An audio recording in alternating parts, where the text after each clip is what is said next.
Here's the Fortunate Tramp, Chapter 24, entitled Ray of Sunshine. Tom wandered into town with Jack padding behind him. He was so relieved oh, scrap that. Tom was taking one day at a time, and he had 5 months of good weather to look forward to. But he knew he couldn't rest on his laurels. He knew he had to change from survival to prosperity. People noticed Jack everywhere he went. He was like a ray of sunshine.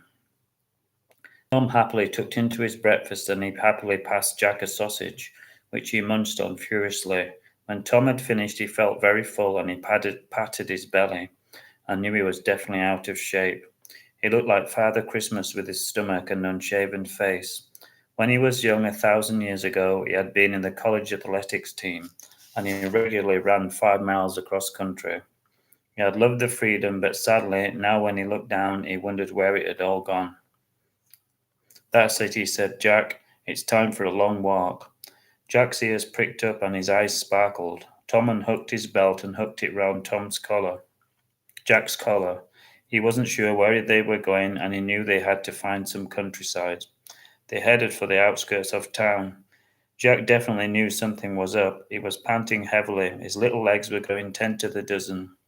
Eventually, Tom read a sign which said, Meadow Fields. He carried on as the houses thinned out and the crisp grass capped at his feet. This is lovely, he thought.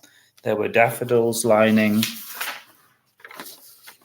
his way and oak trees to guide him. Bees were buzzing and flying like pilots around their ears. Jack was in his element. He was running and jumping around, delirious. Tom couldn't help having a chuckle. He felt like doing the same thing, but he was so out of shape he didn't want to keel over. They carried on walking, and it was lovely not knowing where they were going. He decided to let Jack lead the way and run wild, and he unhooked the belt. It shot off into the distance, his little tail wagging. Tom slowly jogged after him, his big belly bouncing up and down. After 5 minutes, his t-shirt was dripping with sweat, and he was huffing and puffing like mad.